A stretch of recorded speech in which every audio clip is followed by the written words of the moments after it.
S-curve, you go up a little bit of a hill, you turn like another S-curve, then there's a cabin to your left, you continue on, go around another curve, and then on the left, again, would be our cabin, then you continue up a hill, and on the right, I believe is their Norm's sister or that's where they live. Another residence, and then there's another residence up at the very top. Okay.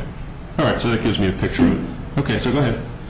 Now, when they turned onto Hummingbird Lane, they proceeded up. They had just gotten past the complete straightaway, and were about to get into the middle of the turn.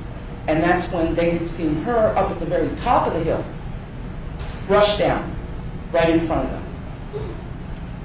My son pointed the tires as close to the snowbank as possible. Now, before I continue with that, I also have a copy of, we had on order snow tires. So on this day in question, we had onion skins. The snow tires were put on the following day. So you had no snow tires in your car? That's right. Okay. Also, our four-wheel drive has been kicking in and out. Okay. So sometimes we do have it, sometimes we don't. When she rushed down and stopped in front of them, she got out of her vehicle, approached the driver's side door, yelled through the window because the windows on our vehicle do not go up or down, the regulators are broken, yelled to my son, "Does your vehicle have reverse? I know mine does." Bucko. Bucko. Now, my son tried to explain to her that we had onion skins, our four-wheel drive was kicking in and out, my husband did not have his nitroglycerin, he has a heart condition, he needed to get home to check his sugar levels, could she please this one time back up? Because we always acquiesce when we meet any of the other residents on Hummingbird Lane as often as possible. Who does the plowing for you out there? Dave Spreadberry. Okay. Whom they call up. Hang on, sir. Hang on. I'll give you a chance to independently talk, but let Mrs. Floyd do the talking right now. So it's Spreadberry that does the plowing? He does plowing for us. I don't know who does plowing for the other residents. He does plowing for us as well as for the residents just below us, Jim and Lisa. Okay. They exchanged words. She wasn't going to back up. She adamantly refused. She said she didn't have reverse. She didn't have reverse. My husband was not feeling well. He did not want or need a confrontation. He wanted to get home. So at this point, there's two cars in the road's not wide enough for both to pass, and an altercation occurs between the parties, difference of opinion about how it starts and how it continues. At some point, someone comes to get you. My son did. Okay, and what happened from there? My son and I walked back down. I tried to have a conversation with Alma.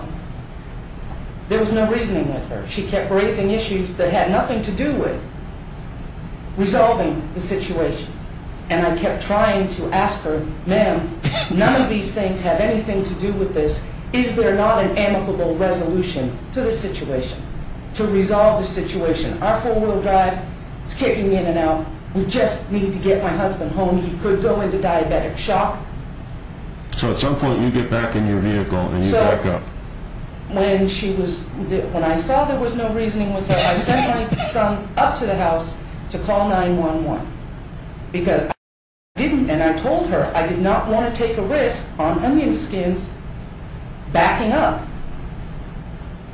But I also realized while my son was up calling 911, sitting there was not going to resolve it any quicker to get my husband home to test his sugar levels. So yes, I took the risk and I backed up.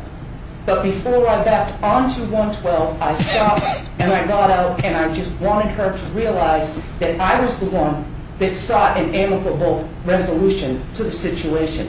I stressed to her at least 4 times in the conversation we're both handicapped and what the issues was with our vehicle. She didn't care. Did not care. How long was the exchange from the time you got there till the time you actually backed up? How much time did that consume? From when I got there to when I actually backed up I'd say less than 15 minutes. Okay. I just wanted to get my husband up to the house. And once you backed out onto 112, the other car Then left and you she went up. proceeded onto 112 in the direction of Lincoln, and we headed up to the house. Okay. And the state police didn't show up until the following day. All right. And I've requested a copy of the statements that we gave to them. They said that they haven't completed their report yet, so I don't have that with me. Okay. Anything else you'd like to tell us? Yes, I would. Mm-hmm. In the entire time that we've been on Hummingbird Lane, I have never once been formally or informally introduced to either one of these parties until the day in question with regard to Alma. Her husband, shortly before Thanksgiving of this year, we had contracted some loggers. And this was an issue she raised. I'm going to stop you here, Mrs. Floyd, because the issue for me today I understand. isn't the older issues. No, I understand that. But Tell at me, the same, how is it relevant to what happened on this it's day? relevant in that her husband has trespassed on our land. Okay, but that's a separate issue. That would be a separate But issue. according to the order that was issued, the temporary order that was issued, it states right on this temporary restraining order that we're not to have second or third party communication with them in any manner. Right. But they've been having second and third party communication with our contractors, our plow service gentlemen. That has nothing to do with today. That's a totally separate issue. That would be the subject of an entirely separate event. Okay. The orders that are in place today issued by Judge Abramson are based on the petition that was presented to the judge at that point. So Okay.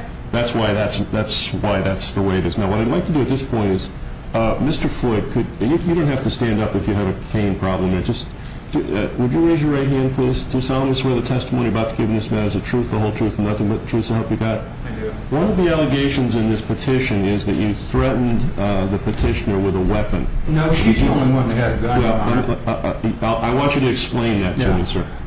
When she got out to walk back to my truck to talk to my son, she was doing one of these numbers where you do one of these, and she kept this like this all the time, and then she would hide it under her thigh. She's the only person that had a gun there. No, I didn't say who had a gun. I said, did you threaten her with a gun? Oh, no, I didn't threaten her with a gun. Okay. She's the one that brought the word gun up. Okay. That's all. Thank you, sir. Ms. Crystal, anything further you'd like to present? Well, I guess Your client wants to, maybe you need to take a second and talk I with your stand client. up, sir, and say something.